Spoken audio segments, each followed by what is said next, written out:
Welcome to today's case. Today we will travel to Fernandina Beach, Florida, in a nice quiet place for locals and an excellent place for visitors.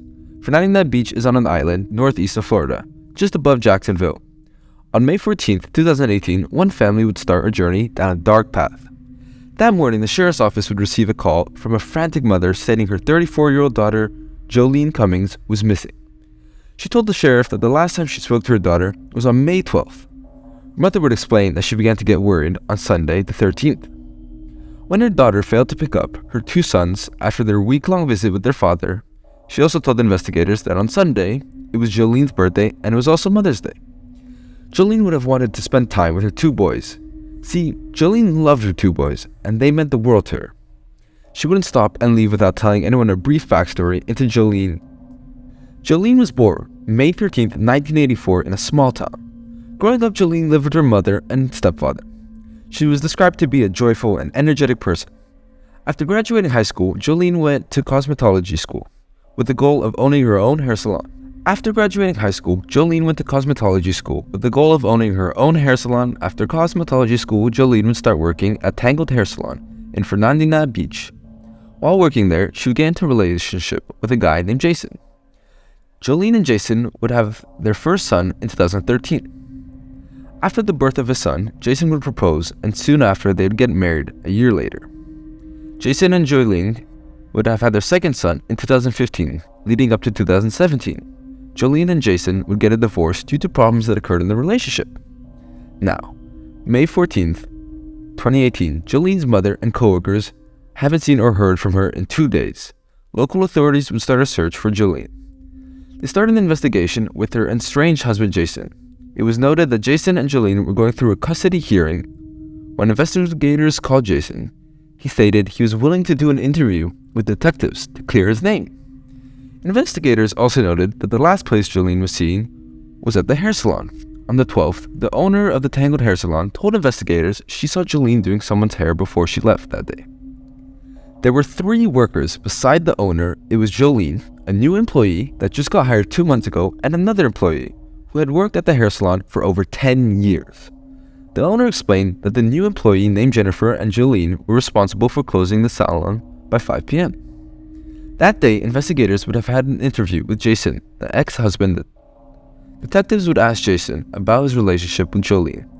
Detectives would question Jason on his whereabouts the night she went missing, and his alibi was that he was home with the kids and some friends the whole weekend. "Is my family," Jason would give permission to the detectives to search his phone, his house, and his car. Jason also stated that they could take his DNA if they needed. The detectives would take him up on that offer, and after searching his car and his phone, they would clear him for any involvement in Jolene's disappearance. Before leaving, Jason would ask detectives about Jolene's new boyfriend. "She has a guy she's been seeing, and we're looking into that." "Okay, investigators, we're already looking for Jolene's new man." Detective would receive information about Jolene's new boyfriend. It was noted that he had a search warrant out for his arrest. Detectives used this as a reason to pick him up and bring him down for questioning.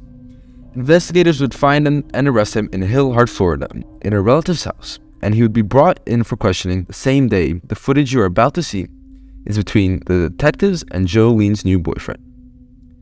Did that happen the night detectives would press him on his whereabouts for the day Jolene went missing? Nothing, and the detectives would learn that Jolene's new boyfriend wasn't involved in her disappearance. They were able to confirm his alibi and clear him as a suspect.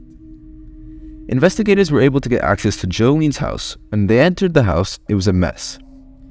They would find broken cabinets, walls, and doors that had damage on them, and everything was spread throughout the rooms. After searching, investigators were still at a loss. Detectives didn't consider her a suspect, but they wanted to ask Jennifer, the new employee who had recently been hired, if she had heard a phone call or had seen something that wasn't normal. While talking on the phone with Jennifer, she would tell investigators that she couldn't be involved in a law enforcement investigation because she had an ex-boyfriend stalking her. He was a computer expert, and if he found her, he would kill her, so she didn't want to be involved. That caught investigators off guard, but they couldn't force her to talk. Detectives would take a trip down to the Tangled Hair Salon to speak with the owner. They wanted to ask about Jolene a bit more, but importantly, they wanted to know more about Jennifer. While detectives were talking to the store owner, Jennifer happened to walk into the salon. When Jennifer saw two detectives talking with the owner, she freaked out. Detectives would state that Jennifer told the salon owner that she wanted to quit and no longer wanted to work here. All her actions were seen as red flags that made her a suspect, and detectives wanted to learn more about Jennifer. While looking into Jennifer's history, detectives would receive a tip from an anonymous caller saying they seen Jolene's car on the news and they just found it parked at the back of Home Depot. The Home Depot was only 2 miles away from Tangled Hair Salon.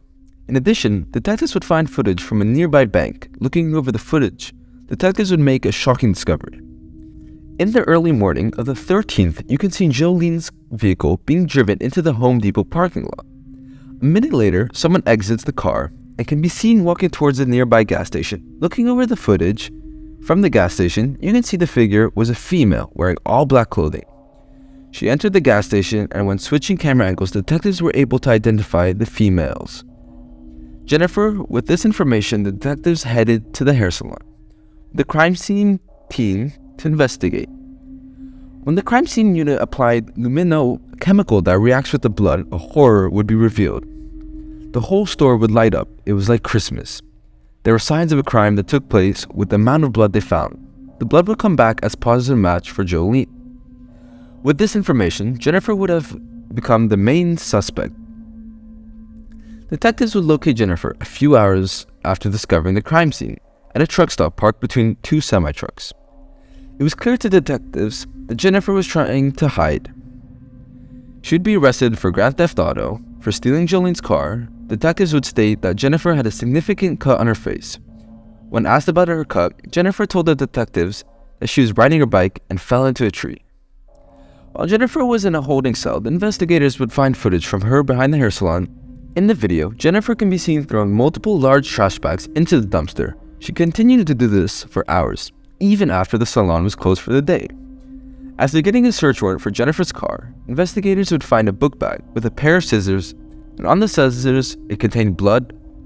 The blood from the scissors would come back, as Jolene's investigators would also find the receipt for a purchase made by Jennifer at a local Walmart.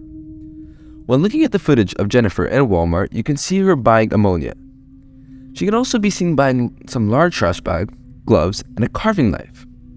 After making that purchase, she would return to the hair salon an hour later. She would emerge from the salon, throwing out more trash bags. Finally, detectives would bring Jennifer in for questioning. Before detectives got to ask Jennifer questions, she would hit them with a bombshell.